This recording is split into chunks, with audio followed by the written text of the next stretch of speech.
El día en que mi querido Emilio partió, hace apenas unos 7 meses, sentí que una parte de mi alma se iba con él. Una mujer de casi 69 años, enviudada después de más de 40 años de matrimonio, no se levanta simplemente y sigue adelante como si nada. Mi mundo, que siempre había girado en torno a nuestro hogar en la colonia Narvarte, a las comidas que le preparaba, a los paseos que dábamos por el Parque Delta, se había contraído hasta convertirse en un punto de dolor punzante en el pecho. Isabel, mi única hija, mi Isita como la llamaba de pequeña, insistió en que me mudara con ella y Ricardo, mi yerno. Decía que no podía vivir sola en una casa tan grande, que ya estaba vieja para las escaleras, para el mantenimiento, para todo. Y yo, en mi duelo, con la cabeza nublada por la tristeza, acepté. No era una mujer de fuertes decisiones, no al menos desde que Emilio había tomado la batuta de la casa hace tanto tiempo. Él siempre fue el que veía por el dinero, el que negociaba. Él, en su infinita bondad, se aseguraba de que yo tuviera una vida cómoda y sin sobresaltos. Yo me encargaba del hogar, de las comidas, de los pequeños detalles que hacían de nuestra casa un refugio. Mirándolo ahora, sé que esa fue mi primera falla, mi primer error, el de delegar tanto, el de confiar ciegamente sin entender del todo los vericuetos de este mundo que, sin un hombre a mi lado, se revelaba como una selva inexpugnable. Así fue como, con 2 maletas y la fotografía favorita de Emilio, llegué a la casa de Isabel y Ricardo. Una casa que, debo confesar, nunca me gustó del todo, demasiado moderna, demasiado fría para mi gusto. Pero era la casa de mi hija y ella me tendía la mano. Al principio, todo fue gentileza, palabras amables, té de manzanilla para mis nervios. Ricardo, con su sonrisa siempre un poco forzada, me preguntaba cómo estaba, si necesitaba algo. Yo me sentía inútil, un mueble más en su sala, observando sus vidas, sus rutinas, su forma de ser que me resultaba tan ajena. Ricardo, un hombre que siempre me pareció un poco volátil, con promesas de negocios grandiosos que nunca se concretaban y que, en mi fuero interno, juzgaba con cierta severidad.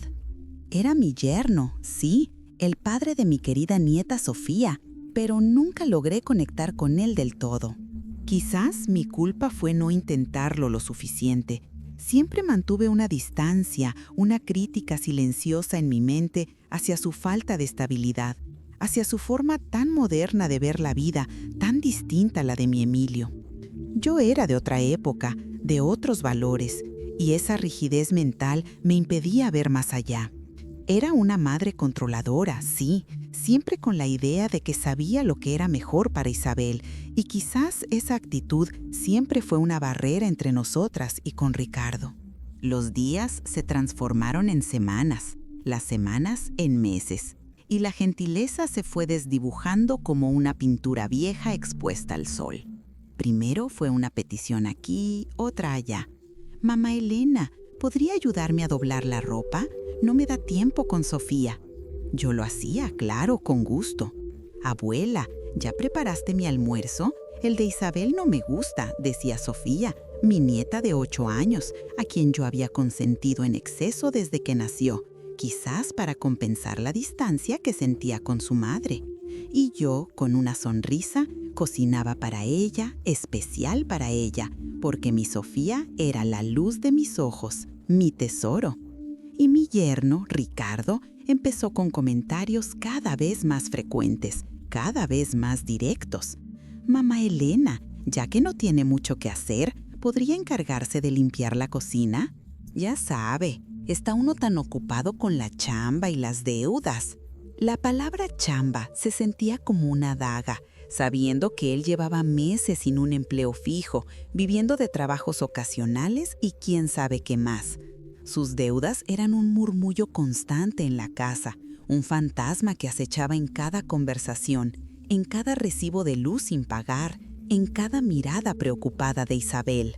Y yo me sentía atrapada. Mis ahorros, que no eran muchos, los había gastado en el funeral de Emilio, en pequeños gastos que surgieron, en un pago que Isabel me pidió prestado para el colegio de Sofía. No quería ser una carga, pero me estaba convirtiendo en la sirvienta de mi propia familia. Él ni siquiera me llamaba suegra, era mamá Elena, un apelativo que sonaba a condescendencia, a posesión. Me pedía que le preparara el desayuno, que le lavara la ropa, que le sirviera el café. Y lo peor, me hablaba con un tono de voz que nunca, en mis 68 años de vida, había escuchado de nadie. Un tono que mezclaba desinterés, autoridad y un sutil desprecio. Me decía que la casa era de ellos, que yo era una invitada y que como invitada debía contribuir. Ya sabes, mamá Elena, en esta casa todos arrimamos el hombro. Si no te sientes cómoda con las tareas, pues quizás deberíamos buscarte un lugar más adecuado. Hay residencias para adultos mayores, muy bonitas, con otras señoras de tu edad. Me lo dijo una tarde mientras yo pulía los muebles de su sala, muebles que, con cada pasada de trapo, me parecían más ajenos y más fríos. El comentario me heló la sangre. ¿Una residencia? ¿Después de una vida entera en mi hogar, con mi familia? Isabel, mi hija, estaba presente, silenciosa, con la mirada clavada en el plato de chiles rellenos que yo había preparado con tanto esmero, sin atreverse a intervenir, sin defender a su madre. Esa falta de reacción en Isabel me dolía más que las palabras de Ricardo. Era como si la hubiera perdido a ella también, en esa nueva vida que yo no elegí. Esa tarde, mientras fregaba los trastes que Ricardo había dejado sucios en el fregadero, con el agua caliente quemándome las manos, las palabras de mi yerno resonaron en mi cabeza. Me sentía usada, desechada. Y me pregunté, ¿cómo llegué aquí? ¿Qué hice mal para merecer esto? Me vi reflejada en el oscuro cristal de la ventana. Una mujer pequeña y cansada, con el delantal manchado de salsa y las arrugas más marcadas por la tristeza. Y en ese instante, en medio de mi humillación, recordé las palabras de Emilio pronunciadas casi como un susurro en su lecho de muerte. Elena, mi amor, siempre te cuidé. No dejes que nadie te pise. Recuerda que siempre tienes un lugar, siempre tienes un respaldo. No entendí entonces a qué se refería, pero esa tarde, mientras Ricardo me trataba como a una empleada, una chispa, un fuego tenue pero persistente se encendió en mi corazón. El fuego de la dignidad, el fuego de mi propia historia. La humillación de aquella tarde, con Ricardo hablando de una residencia para ancianos mientras Isabel miraba el plato de chiles rellenos sin decir palabra, se clavó en mi pecho como una astilla. No era solo la falta de respeto, era la indiferencia de mi propia hija.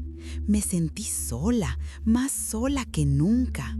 Esa noche el insomnio me mantuvo despierta, la mente dando vueltas, reviviendo cada gesto, cada palabra despectiva de Ricardo. Mamá Elena, la limpieza del baño está pendiente. Mamá Elena, el mandado no se va a hacer solo.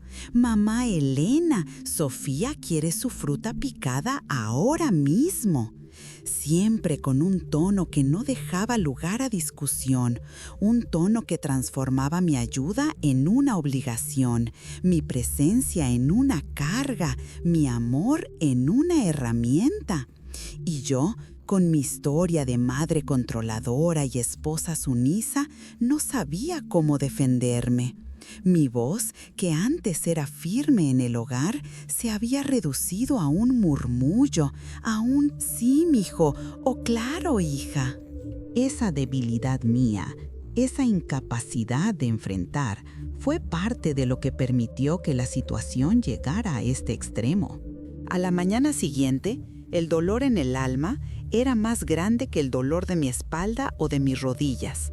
Ricardo salió temprano, según él, a buscar oportunidades de negocio, y Sofía fue al colegio.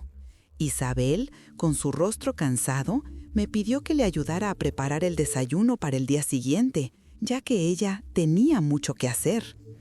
Pero yo ya no podía. Algo dentro de mí se había roto y al mismo tiempo algo se había endurecido. En ese momento, las palabras de Emilio volvieron a mi mente con una claridad meridiana.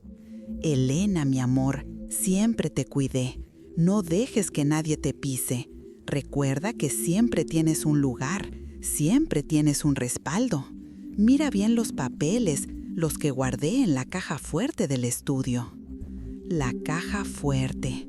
El estudio de Emilio, que había sido mi santuario personal durante tantos años, ahora era un almacén de cosas viejas, según Ricardo. Él mismo lo había vaciado de los libros y recuerdos de Emilio, para usarlo como oficina para sus proyectos fallidos. Pero la caja fuerte, esa no la conocía, o al menos yo pensaba que no. Con el corazón latiéndome en el pecho como un colibrí asustado, me dirigí al antiguo estudio. Isabel estaba en el salón, hablando por teléfono con una amiga, quejándose del costo de la vida y de las deudas. Aproveché el momento. La caja fuerte no era una de esas modernas con teclado digital. Era una vieja, empotrada en la pared detrás de un cuadro. Un paisaje del Popocatépetl que Emilio había comprado en un tianguis de Coyoacán. Tenía un dial de combinación. ¿La combinación? Emilio siempre me decía que la fecha de nuestro aniversario era la respuesta a muchos secretos. 22 de febrero de 1975. Con mis dedos temblorosos, giré el dial, contando cada número, cada giro. Y entonces, con un clic suave, la pesada puerta de metal se abrió. Dentro no había dinero ni joyas. Había una pila de documentos cuidadosamente organizados. Un testamento, varias pólizas de seguro y un sobre grueso que decía: «Para mí, Elena amada». Mis ojos se posaron en unas escrituras. Eran viejas, amarillentas, pero inconfundibles. Mis escrituras, las escrituras de la casa donde estábamos viviendo, la casa de Isabel y Ricardo. O más bien, la casa que yo pensaba que era de ellos. Pero no, en letra grande y clara, mi nombre, Elena Mendoza de Solís, aparecía como la única propietaria. Única, no una copropietaria, no una usufructuaria, la dueña absoluta de la propiedad. La fecha de la adquisición era de hacía casi 30 años, mucho antes de que Isabel y Ricardo se casaran. Emilio había comprado la casa para mí y luego, en un acto de generosidad que ahora me parecía una ingenuidad, yo había dejado que Isabel y Ricardo se mudaran, ofreciéndoles un espacio para empezar su vida juntos, pensando que era una bendición, una ayuda. Y ellos, con los años, habían asumido que la casa era suya, que Emilio se las había dado, pero no había ningún documento de donación, ninguna venta, nada. La casa, esta casa, era mía. Todo este tiempo, Ricardo me había estado tratando como a una sirvienta en mi propia casa. Las manos me temblaban tanto que casi dejo caer los papeles. Una mezcla de furia, incredulidad y una punzada de profunda tristeza me invadió. ¿Cómo pude ser tan ciega, tan ingenua? ¿Cómo pude permitir que me despojaran de mi dignidad en mi propio hogar? La imagen de Ricardo, su sonrisa condescendiente, sus órdenes, sus insinuaciones sobre una residencia, me llenaron de una rabia que no había sentido desde la adolescencia. No era por el dinero, no era por la casa en sí misma, era por la traición, por la humillación. Esa tarde, Ricardo regresó a casa con su habitual aire de superioridad, que para mí ahora era una máscara transparente de su verdadera precariedad. Entró en la cocina, donde yo estaba pelando unas papas para la cena, y me vio. «Mamá Elena, ¿ya está lista la comida? Muero de hambre. Y por cierto, ¿podría encargar la limpieza de la alfombra del salón? Ya sabes, para que la casa luzca presentable». Su tono, como siempre, era una orden disfrazada de sugerencia. Me volví lentamente, dejando el cuchillo a un lado. Mis manos, a pesar del temblor interno, estaban firmes. En una de ellas sostenía los papeles, las escrituras de la casa. Él me miró, primero con fastidio, luego con una mezcla de sorpresa y curiosidad.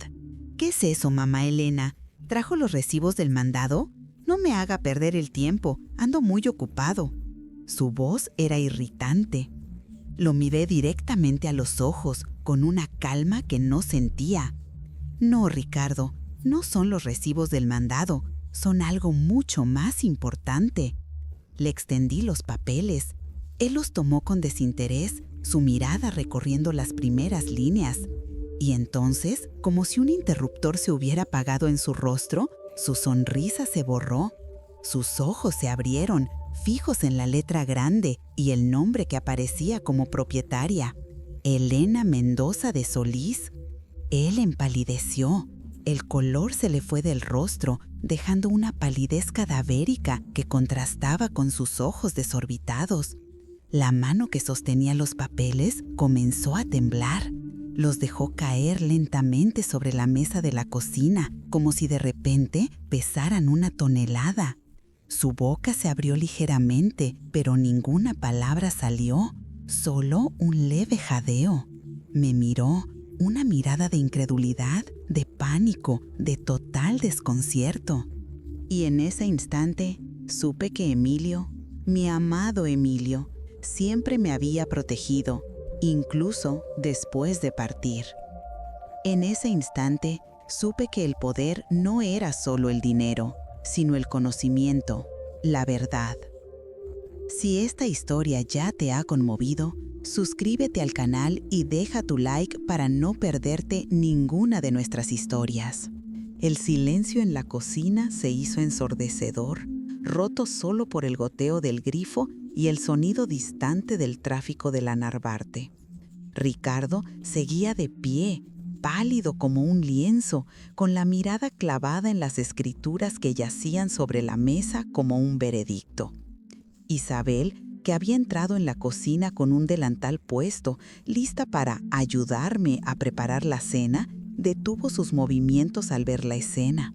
Sus ojos pasaron de Ricardo, con su rostro desencajado, a mí, que mantenía una compostura de hierro a pesar del torbellino de emociones en mi interior. Y luego su mirada se posó en los papeles. Ella, a diferencia de Ricardo, no los había visto antes con esa tensión, con esa implicación. Quizás los había visto, pero nunca los había realmente leído. Mi hija siempre fue un poco distraída para las minucias, confiando en que todo se arreglaría solo. Otra falla mía, no haberle enseñado a ser más atenta, más proactiva. Quizás, si hubiera sido más firme con ella desde el principio, nada de esto habría pasado. ¿Qué pasa aquí? ¿Qué son todos esos papeles, mamá? Isabel rompió el silencio, su voz teñida de preocupación, al ver la evidente conmoción de su esposo. Ricardo, como si despertara de un trance, finalmente encontró su voz, aunque era un susurro ronco y quebrado. Son las escrituras de la casa. Isabel se acercó, tomó los papeles y sus ojos, al recorrer el texto, mostraron el mismo shock, aunque menos dramático, que el de Ricardo. Su palidez no era tan extrema, pero el asombro era patente. «Pero, ¿cómo? Esta es tu casa, mamá. ¿Cómo?». Las palabras de Isabel eran un balbuceo, una incredulidad que se transformaba lentamente en comprensión. «Pero, ¿cómo?». La confrontación, que había esperado con una mezcla de temor y determinación, se desarrollaba de una manera que no había previsto. No hubo gritos de inmediato, sino un silencio aturdido. «Esta siempre fue mi casa, Isabel», dije, mi voz sonando más fuerte de lo que me sentía. «Tu padre la compró para mí hace casi 30 años, antes de que te casaras con Ricardo. Él siempre quiso que tuviera un lugar seguro, mío, sin importar lo que pasara». Me sentí extrañamente calmada al explicarlo, como si al pronunciar esas palabras un peso enorme se hubiera levantado de mis hombros. Ricardo, finalmente, se apoyó contra la pared, sus ojos fijos en el suelo. Pero Emilio me dijo que nos la dejaba, que era para nosotros, para formar nuestro hogar. Siempre lo entendí así. Su voz era un hilo, una súplica, intentando justificar su error, su manipulación. Y ahí estaba la motivación, una mezcla de malentendido, de asunción y de conveniencia. Ricardo había entendido que la casa era suya. Quizás Emilio, en su generosidad desmedida, había insinuado algo parecido. O quizás Ricardo, en su afán por consolidar su vida con Isabel, había escuchado lo que quería escuchar. O quizás era una mezcla de las dos. Yo nunca había sido muy cercana a Ricardo y no tenía por qué creerle del todo, pero el pánico en su mirada, la desesperación, eran genuinos. Tu padre nunca dejó un documento de donación, Ricardo, solo el testamento, que estipula que todos sus bienes, incluida esta propiedad, pasan a mí como su esposa, usufructuaria universal. Y estas escrituras demuestran que la casa ya era mía mucho antes. Tu padre era un hombre meticuloso con los papeles. Si hubiera querido dártela, lo habría hecho en regla. Mi voz era ahora más firme, con un matiz de reproche. Ricardo levantó la vista, sus ojos opacos. Mamá Elena, yo lo siento mucho. Nunca quise, nunca pensé que fuera así. Es que hemos pasado por momentos muy difíciles. Con lo del trabajo, las deudas se nos acumularon. Y Sofía necesita un tratamiento, un especialista por su problema respiratorio. Es muy caro. Pensamos que con la casa, que si la vendíamos o poníamos de aval. Se detuvo, incapaz de mirarme a los ojos. Las palabras brotaron de él como un torrente, una confesión desesperada. Era la primera vez que hablaba de las deudas con esa franqueza. La primera vez que mencionaba el problema de salud de Sofía con esa urgencia. Mi querida nieta, Sofía, mi corazón se encogió. Siempre supe que tenía problemas de salud, pero ellos siempre minimizaban la gravedad. Yo, en mi rigidez y mi propio dolor, había juzgado su falta de trabajo y sustentación como pura irresponsabilidad, sin ahondar en las verdaderas razones. Y esa era mi falla, mi incapacidad de ver más allá de la superficie, de preguntar, de ser más comprensiva en lugar de crítica. Isabel, al escuchar lo de Sofía, se derrumbó.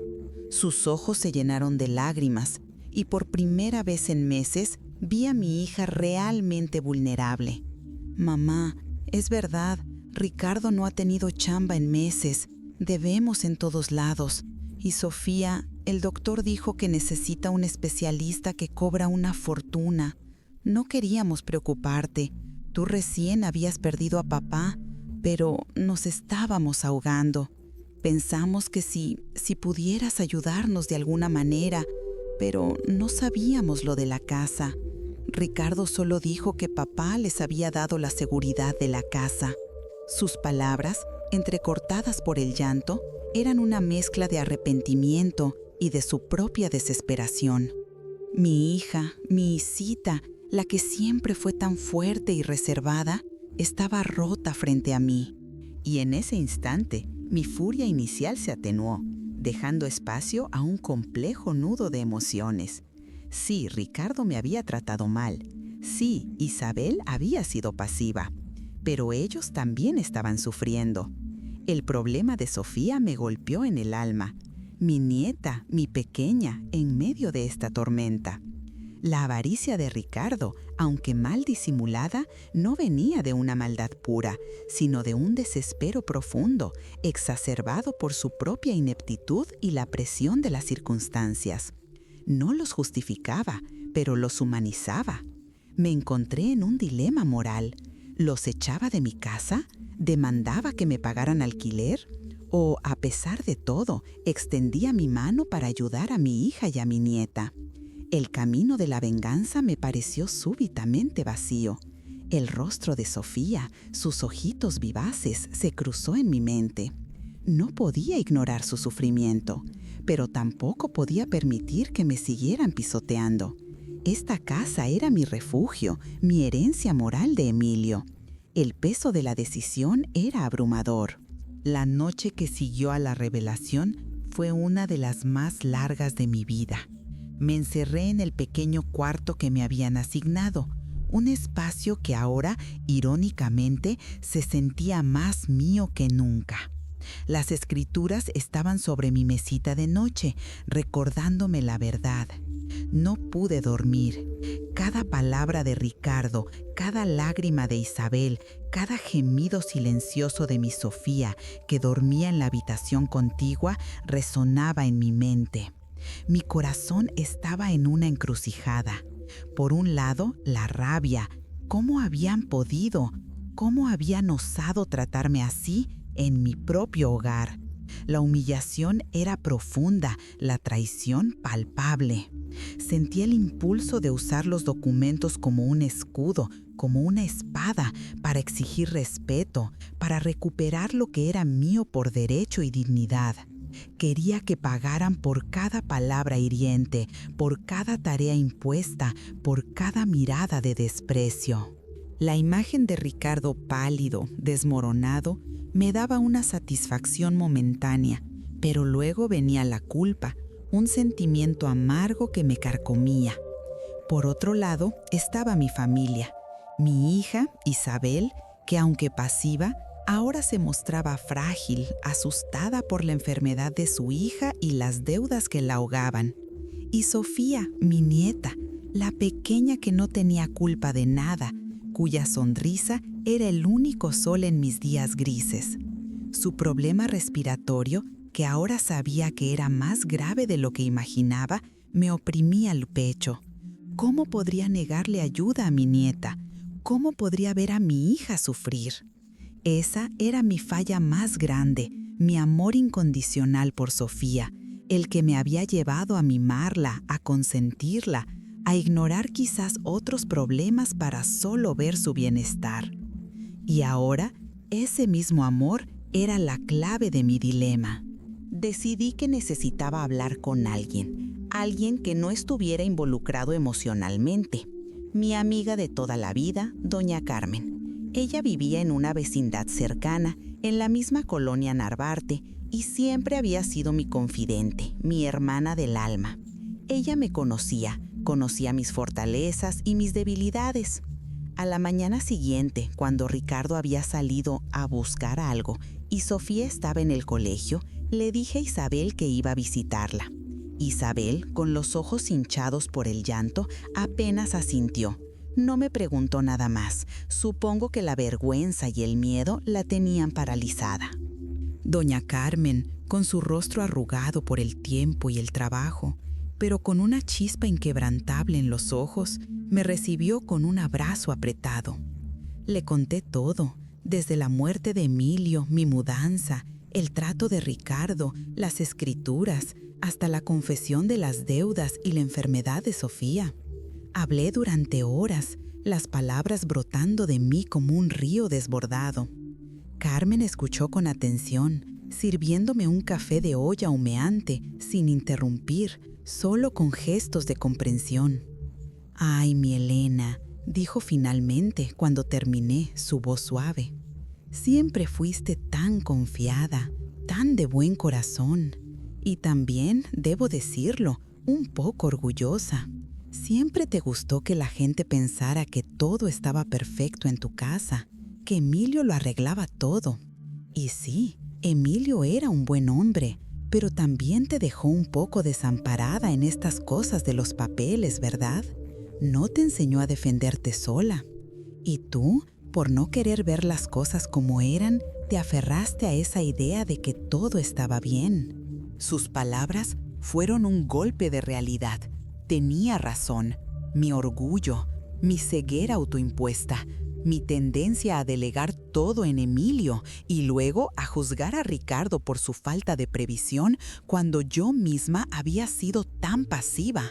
Mi control sobre Isabel, que la había hecho tan dependiente de mi aprobación, tan recia a confrontarme. ¿Qué hago, Carmen? ¿Los echo? ¿Les pido que me paguen renta? No tengo un centavo y no tengo a dónde ir. Mi voz se quebró. Carmen suspiró. No puedes echarlos, Elena. Es tu hija y tu nieta, pero tampoco puedes dejar que te sigan usando. Necesitas recuperar tu lugar, tu dignidad, y necesitas una forma de mantenerte, de no depender de ellos. Me sugirió ir a la Defensoría Pública para informarme sobre mis derechos como dueña de la propiedad y también para ver qué opciones había para Sofía. No vayas con prisas, me advirtió. Estas cosas de la ley son lentas, burocráticas. No esperes milagros de un día para otro. Era una advertencia sabia, pero que me llenaba de desánimo. No tenía energía para peleas legales, para trámites y papeles. Solo quería paz. Al día siguiente, tomé un autobús hacia las oficinas de la Defensoría Pública. El camino fue largo, el calor sofocante, el ruido de la ciudad abrumador. Al llegar, la fila era interminable. La gente con rostros cansados, llenos de problemas similares a los míos, o peores. Pasé horas esperando, sintiéndome cada vez más agotada. Cuando finalmente me atendió un joven abogado, me escuchó con paciencia, pero sus palabras fueron un balde de agua fría. Señor Elena, sí, usted es la legítima dueña, pero la situación es compleja. Ellos han vivido aquí por años, tienen sus pertenencias. Un desalojo, incluso amistoso, puede llevar meses. Además, si hay una menor involucrada con problemas de salud, la situación se complica aún más para usted. La ley protege a los menores. Me explicó los pasos legales, los costos, la lentitud. Y luego, cuando le pregunté sobre la ayuda para Sofía, me remitió a otras oficinas, a programas sociales, a otro laberinto de burocracia. Salí de allí con la cabeza gacha, un nudo en el estómago. La justicia era lenta, inalcanzable para mí, para mi edad, para mi cansancio. Era mi primer fracaso tangible, mi primer revés serio. La Defensoría, en lugar de ser una solución, me había mostrado la magnitud del problema. Volví a casa derrotada, sintiéndome más impotente que nunca. La casa de Isabel y Ricardo, que ahora sabía que era mía, me parecía una prisión dorada. Y lo que es peor, la idea de mi propia habilidad para resolver esto se sentía lejana, como un sueño imposible. ¿Qué podía hacer una mujer de casi 70 años, sin estudios, sin experiencia laboral real fuera de casa, sin dinero, sin la energía para luchar contra un sistema burocrático y menos contra su propia familia? La esperanza se diluía como el café frío en mi taza. El desánimo que sentí después de mi visita a la Defensoría Pública fue aplastante. Me sentía pequeña, insignificante, devorada por la burocracia y la complejidad de la situación. La idea de una batalla legal con mi propia hija y yerno, con Sofía de por medio, me parecía impensable, una tortura que no quería ni podía afrontar. No tenía el dinero, ni la energía, ni el corazón para hacerlo. Volví a casa con la cabeza gacha, sintiéndome aún más una carga. Ricardo estaba en el salón, con su mirada aún cautelosa, pero sin el pánico inicial. Isabel, en un intento torpe de acercamiento, me ofreció un vaso de agua fresca, pero el ambiente estaba tenso, cargado de verdades no dichas, de recriminaciones silenciosas. Esa noche cenamos en silencio. Ricardo seguía sin trabajo y las deudas eran una conversación constante en voz baja entre él e Isabel. Su desesperación era palpable, casi se podía tocar, y aunque no justificaba su comportamiento, me hacía entender un poco más la presión bajo la que vivían. Yo, en mi mundo de antes, donde Emilio lo proveía todo, nunca había tenido que preocuparme por eso. Siempre di por sentado la seguridad económica, la comida en la mesa, la casa pagada. Y ahora me daba cuenta de mi propia ignorancia, mi propia ingenuidad sobre la dureza de la vida para muchos, incluidos mi propia hija y yerno. Esa era otra de mis fallas, mi burbuja de privilegio que me impedía ver la realidad de los demás. El segundo revés no tardó en llegar. Una tarde, Isabel me pidió que le prestara algo de dinero de mis ahorros para pagar la luz, que estaba a punto de ser cortada.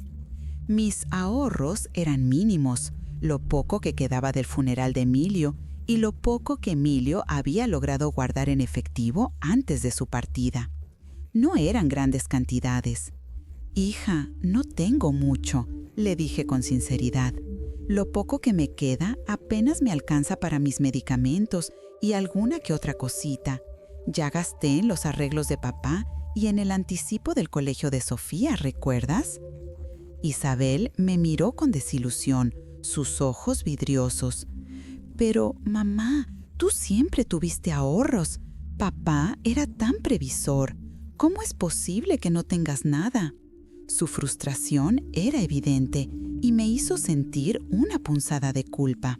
Ella, de alguna manera, también había asumido que yo era una fuente inagotable de recursos.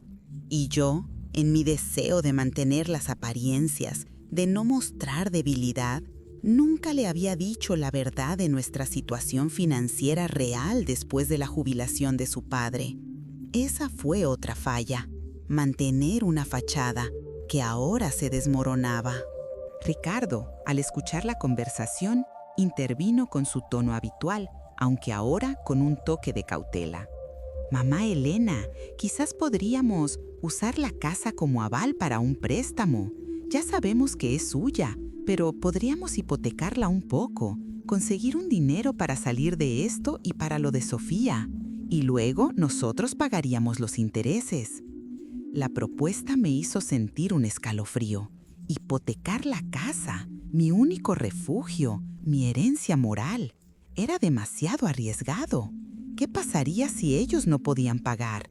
¿Me quedaría yo también sin nada? Negué con la cabeza mi voz firme. «No, Ricardo, la casa no se toca. Es lo único que me queda de tu padre, mi seguridad. No puedo arriesgarme a perderla». Su rostro se ensombreció y el aire de frustración en la casa se hizo más denso. Era otro fracaso, otra puerta cerrada. No solo para mí, sino también para ellos, que veían en mí la única solución a sus problemas. Me di cuenta de que no podía depender de ellos, ni ellos de mí, para resolver sus problemas fundamentales. Yo necesitaba mi independencia y ellos necesitaban aprender a valerse por sí mismos. Era el momento de buscar mis propias soluciones, de recordar quién era Elena Mendoza, más allá de ser la esposa de Emilio o la madre de Isabel. Recordé mis años de juventud. Antes de casarme, había sido una excelente cocinera.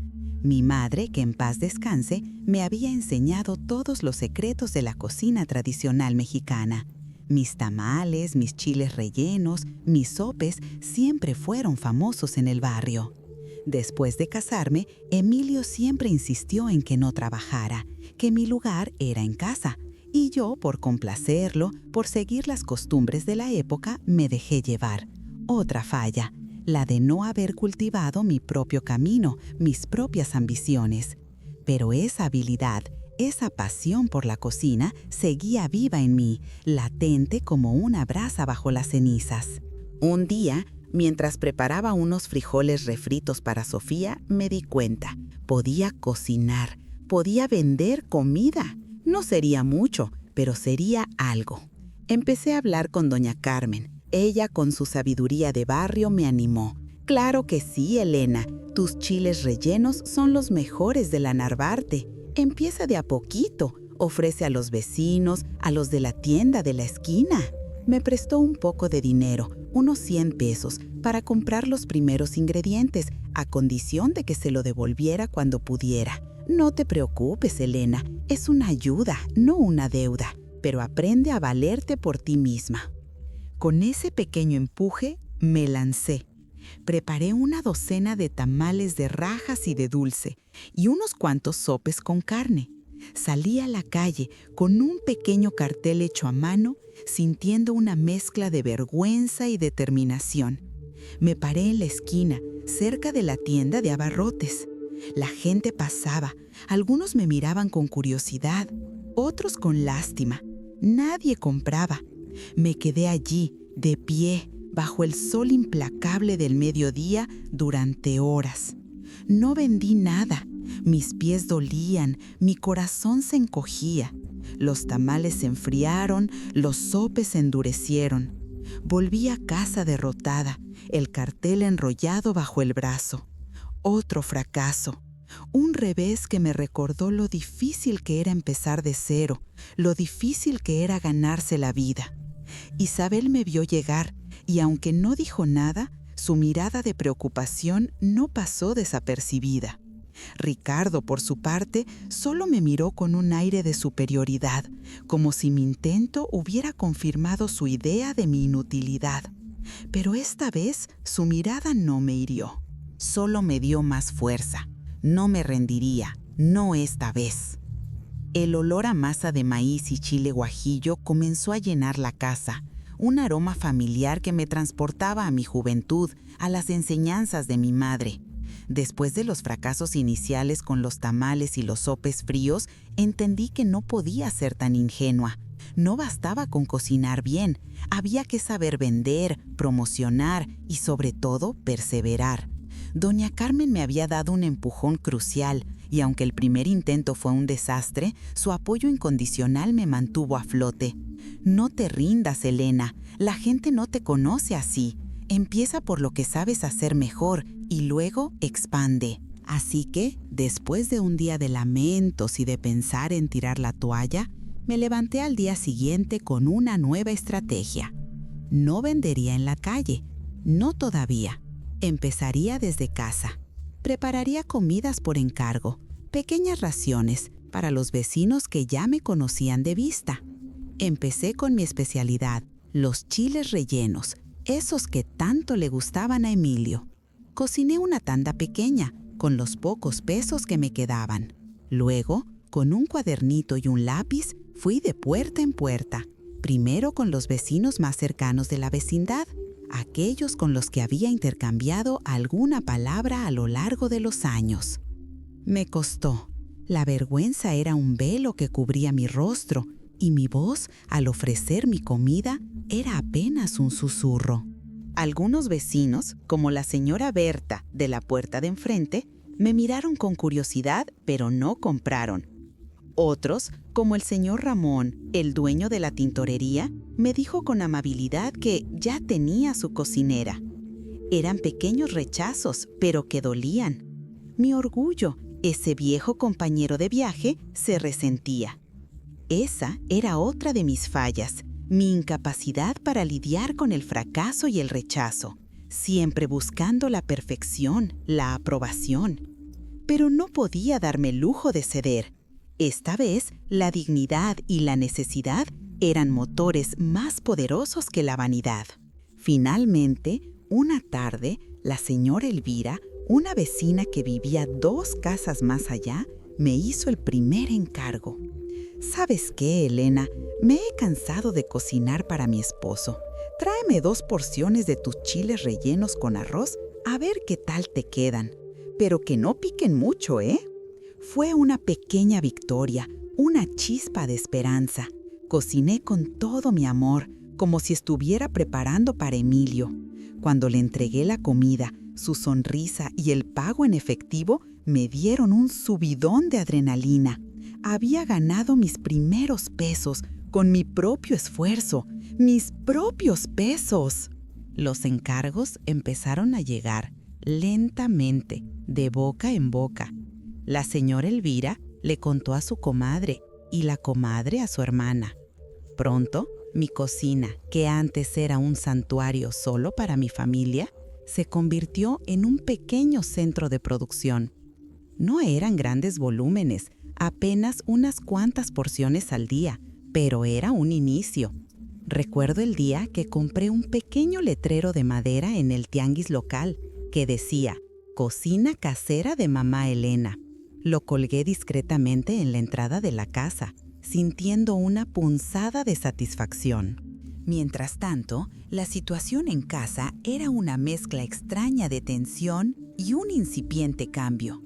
Isabel, al principio, me veía con una mezcla de lástima y desconcierto, pero a medida que pasaban los días y yo me levantaba temprano para moler el nixtamal, para preparar las salsas, para atender los encargos, su actitud comenzó a cambiar. Un día me sorprendió mientras yo estaba agotada amasando tortillas. «Mamá, déjame ayudarte, se ve que estás cansada». Fue un gesto pequeño, pero significativo. Era la primera vez que Isabel me ofrecía ayuda de verdad sin que yo la pidiera. Fue un paso, un tímido, pero real paso hacia la reconciliación. Me di cuenta de que mi hija, a pesar de sus propias cargas y su pasividad, no era indiferente a mi sufrimiento, solo que, quizás, en su propia desesperación y en su relación con Ricardo, se había olvidado de cómo mostrarlo. Era mi turno de reconstruir ese lazo, no solo a través de la cocina, sino a través del diálogo. Una tarde, mientras picábamos cebolla para unos sopes, le pregunté con suavidad: «Isita, ¿recuerdas cuando éramos pequeñas y tu papá nos llevaba al Zócalo los domingos? Siempre comprábamos los elotes más grandes». La conversación, que comenzó con recuerdos nostálgicos, pronto derivó hacia temas más profundos. Le hablé de mis miedos después de la muerte de Emilio, de mi sensación de inutilidad, de mi error al haber sido una madre tan controladora y distante con ella, de cómo me arrepentía de no haberla escuchado más. Le conté cómo me sentí cuando Ricardo me trató como a una empleada. Isabel escuchó, y por primera vez vi una luz de entendimiento en sus ojos. «Mamá, yo también me sentí sola muchas veces. Sentí que no era suficiente para ti, que siempre preferías a papá, que mis decisiones no importaban. Y cuando papá falleció y Ricardo perdió su empleo, me sentí tan agobiada que no supe cómo reaccionar. No te defendí, lo sé, y me arrepiento. Tenía tanto miedo de que nos quedáramos sin nada. Y Ricardo, él estaba tan desesperado por Sofía. Se siente como un fracaso». Su voz se quebró y nos abrazamos, por primera vez en años, con lágrimas en los ojos. No era una reconciliación total. Las viejas heridas no se curaban de la noche a la mañana. Pero era un inicio. Era el primer paso de un largo y difícil camino, pero que ahora se sentía posible. La comida, ese simple acto de cocinar, se había convertido en un puente entre nosotras. Ver a Isabel colaborando en la cocina, aunque al principio torpemente, era un bálsamo para mi alma.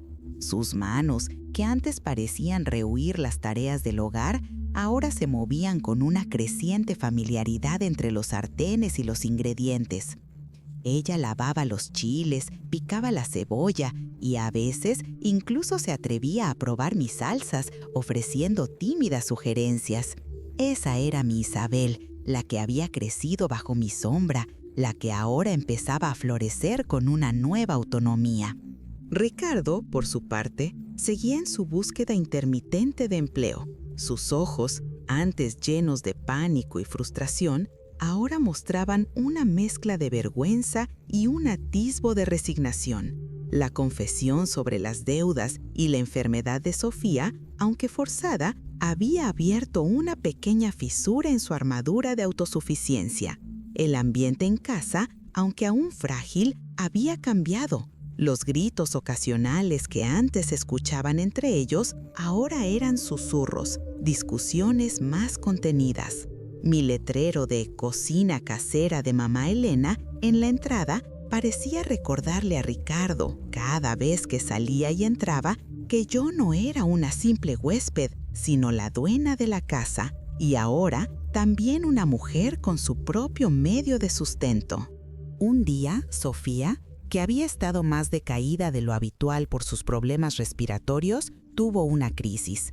La tos se hizo incontrolable, su respiración sibilante. Fue un momento de pánico. Ricardo e Isabel la llevaron de urgencia al hospital público más cercano.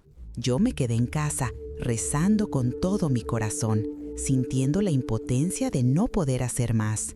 Horas más tarde regresaron, exhaustos.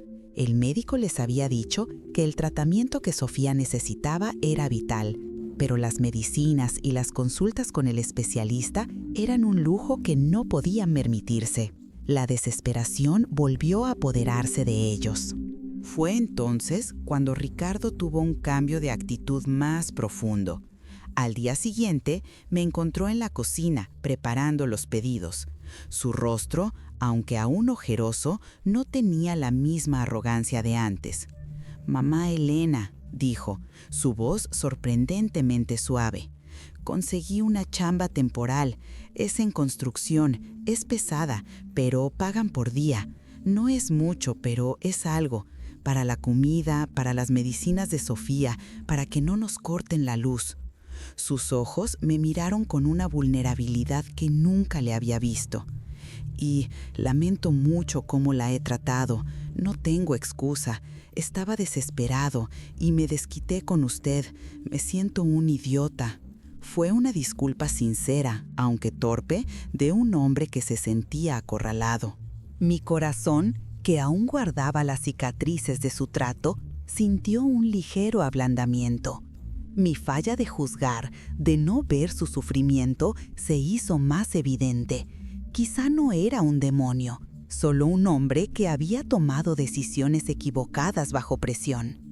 «Ricardo», le dije, mi voz suave, «las palabras duelen y lo que hiciste me hirió profundamente, pero sé lo que es la desesperación. Y la enfermedad de Sofía no es culpa de nadie.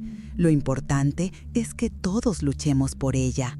En los días siguientes, la pequeña cocina casera de mamá Elena empezó a prosperar de manera modesta. No fue un éxito de la noche a la mañana, ni mucho menos. Pero los vecinos, al ver el esfuerzo constante, la calidad de la comida y, sobre todo, la historia de una mujer mayor que se levantaba de sus cenizas, empezaron a correr la voz. Doña Carmen me ayudó a poner un anuncio más visible en la vecindad. La gente de los negocios cercanos, la tintorería, la ferretería, la papelería, empezaron a encargarme comidas diarias. «Elena, ponme 2 tortas de chilaquiles para llevar. Elena, necesito 4 órdenes de pozole para mi familia el sábado». Los pesos se sumaban, lenta pero constantemente. Era un trabajo arduo, de muchas horas de pie, de cansancio, pero cada moneda ganada con mi sudor me sabía a gloria, a libertad, a dignidad recuperada. Además de mi cocina, busqué apoyo institucional para Sofía. Recordando el consejo de la Defensoría, fui a las oficinas del CREAS, Centros de Desarrollo Comunitario, un programa de asistencia social. Otra vez, la burocracia, las filas, los papeles, pero esta vez no me rendí. Llevé todos los documentos de Sofía, sus recetas, los informes médicos. Me reuní con una trabajadora social que, aunque al principio se mostró un poco distante, se conmovió con la historia de Sofía. No prometió milagros, pero me dio información sobre programas de apoyo para niños con enfermedades crónicas, sobre descuentos en medicinas, sobre cómo acceder a consultas en hospitales de especialidad a precios más accesibles. No era una solución completa, pero era un camino. Era una ayuda real, de la comunidad, de las instituciones, aunque lenta y llena de obstáculos. La trabajadora social, de nombre Cecilia, incluso me dio algunos consejos sobre cómo promover mi pequeña cocina, sugiriendo que me uniera a grupos de venta local en redes sociales. El mundo digital, que me era tan ajeno, se abría como una nueva posibilidad. La casa, que antes era un campo de batalla silencioso, ahora se sentía como un hogar, aunque con sus cicatrices. Ricardo continuó con sus trabajos de construcción, llegando agotado cada noche, pero con la cabeza en alto. Isabel, cada vez más involucrada en la cocina, aprendía mis recetas, mis secretos. Nuestra relación se estaba curando, capa por capa, como una herida que cicatriza lentamente. Una noche, después de una cena modesta pero llena de platillos que yo había preparado con lo que teníamos, Ricardo me miró. Su voz era seria, pero ahora contenía un respeto que antes le era ajeno. Mamá Elena, Isabel y yo hemos estado hablando. Sabemos que la casa es suya y estamos agradecidos de que nos permita vivir aquí, pero ya no podemos seguir así. Necesitamos que esto sea claro. ¿Qué le parecería si la ponemos a nombre de los tres o que usted tenga un usufructo vitalicio y luego pase a Isabel? O que la casa sea un fideicomiso para Sofía. Lo que usted decida, queremos que tenga su tranquilidad, su seguridad y que sepa que no queremos aprovechar más de usted.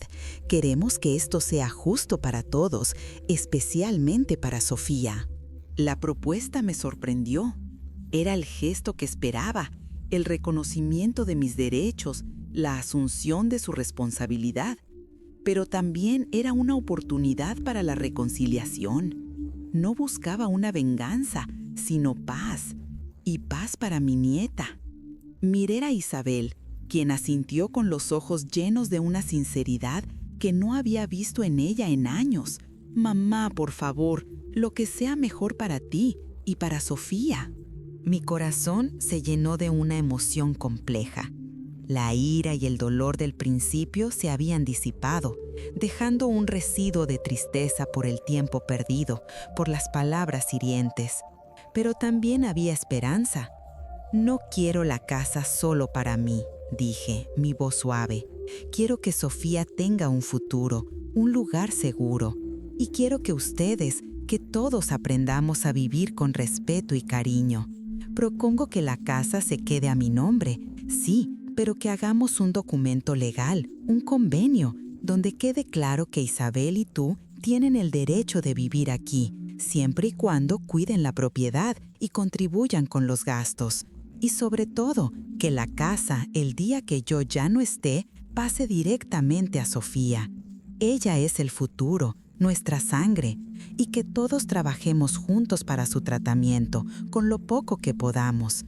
No es una solución mágica, pero es un compromiso. Ricardo e Isabel me miraron. Una lágrima silenciosa rodó por la mejilla de mi hija. Ricardo asintió lentamente. Aceptamos, mamá Elena, lo que usted decida, y gracias por no habernos echado, por darnos otra oportunidad. La reconciliación no era perfecta, no era un cuento de hadas. Las heridas del pasado tardarían en sanar, los resentimientos en desaparecer, pero habíamos encontrado un camino basado en la verdad, en el respeto mutuo y en el amor por Sofía. Esa noche, por primera vez en muchos meses, dormí tranquila, con una sensación de paz que el dinero o la propiedad nunca podrían comprar. Los días se transformaron en semanas, las semanas en meses, tejiendo una nueva rutina, una nueva forma de convivencia en nuestra casa de la colonia Narvarte. La pequeña cocina casera de mamá Elena continuó creciendo, paso a paso, con esfuerzo y dedicación. Ya no eran solo los vecinos más cercanos, sino también clientes que venían de otras calles, atraídos por el boca a boca sobre mis auténticos chiles rellenos y mis sabrosos guisados. Isabel, mi Isita, se había convertido en mi mano derecha, su energía joven complementando mi experiencia. Ella se encargaba de las entregas, de llevar los pedidos a los pequeños comercios, de la contabilidad rudimentaria que yo apenas entendía. Nuestra relación, que antes había sido distante y marcada por mis fallas de control y su pasividad, ahora se cimentaba en el respeto mutuo, en el trabajo en equipo, en conversaciones honestas sobre nuestras viejas heridas. No éramos perfectas, pero éramos una familia que se esforzaba por sanar. Aprendí a escucharla, a valorar sus ideas, a confiar en su criterio. Y ella, por su parte, empezó a entender el peso de la responsabilidad, el valor del esfuerzo. Ricardo, por su lado, encontró un empleo más estable en una pequeña empresa de construcción. No era el trabajo de sus sueños, ni le daba la fortuna que siempre persiguió, pero era una chamba digna y constante. Llegaba cansado cada noche, pero con una satisfacción en los ojos que no le había visto en años. Contribuía con los gastos de la casa y lo hacía con una humildad que antes le era ajena. La presión por las deudas disminuía lentamente y el fantasma de la incertidumbre financiera, aunque no desaparecido del todo, se había alejado lo suficiente para permitirnos respirar. Su trato hacia mí, mamá Elena, ya no era el de una empleada, sino el de la matriarca de la casa, la dueña, la que con su trabajo y su dignidad había demostrado el verdadero valor de las cosas. Las palabras de respeto, los pequeños gestos de gratitud me sabían mejor que cualquier tesoro. Lo más importante, mi querida Sofía, con la ayuda de los programas que la trabajadora social Cecilia me había indicado y con el dinero que entre todos lográbamos juntar, Sofía pudo empezar su tratamiento con el especialista. Las medicinas eran caras, pero los descuentos y la constancia hicieron la diferencia. Sus ataques de tos disminuyeron, su respiración se hizo más clara. Su sonrisa, que siempre fue un bálsamo para mi alma, ahora brillaba con más fuerza, llena de la energía de una niña que recuperaba su salud. La vi jugar en el parque, correr con sus amiguitas, y cada vez que la veía, mi corazón se llenaba de una gratitud inmensa. Ella era el motor de todo. Cumplimos con lo prometido. Con la ayuda de un abogado de la Defensoría Pública, redactamos un convenio, un documento legal que estipulaba que la casa, aunque seguía a mi nombre, garantizaba el derecho de Isabel y Ricardo a vivir en ella, siempre y cuando cumplieran con ciertas responsabilidades. Y lo más importante, se estableció que, a mi partida, la propiedad pasaría directamente a Sofía. No era un fideicomiso complicado, sino un acuerdo sencillo y claro, que protegía a mi nieta y le daba seguridad a todos. La firma de esos papeles fue un acto solemne, un pacto de confianza renovada, un símbolo de que habíamos logrado superar el dolor y las diferencias para construir un futuro juntos. Mi vida, a mis 70 años recién cumplidos, había tomado un giro que jamás habría imaginado. No me hice rica ni famosa, no me volví una empresaria de renombre. Seguía siendo Elena Mendoza, una mujer de barrio que cocinaba con amor y dedicación. Pero había recuperado mi dignidad, mi voz, mi independencia. Había reconstruido el puente con mi hija y había aprendido a ver a mi yerno con otros ojos, no como un villano, sino como un ser humano complejo, con sus propias batallas. La casa, que antes me parecía una prisión, ahora era un verdadero hogar, lleno de risas de Sofía, del aroma de mis guisados y del eco de conversaciones sinceras. El final no fue una venganza triunfal, ni un perdón fácil. Fue algo más profundo, una reconciliación gradual, un acuerdo agridulce. Las cicatrices del pasado permanecían, un recordatorio de nuestras fallas y errores, pero también de nuestra capacidad de superación. Aprendí que el verdadero tesoro no estaba escondido en ninguna caja fuerte, ni en una herencia inesperada. Estaba en la familia que se reconstruye, en el trabajo honesto, en la dignidad recuperada, en la salud de una nieta y en la paz interior que se encuentra al desapegarse de lo material y aferrarse a lo esencial, el amor, el respeto y la comprensión mutua. Cada mañana, al encender mi fogón, miraba el letrero de Cocina Casera de Mamá Elena y una sonrisa serena se dibujaba en mi rostro. La vida seguía, con sus desafíos, pero ahora sabía que podía enfrentarlos porque ya no estaba sola. Había encontrado mi lugar y mi voz en mi propio hogar.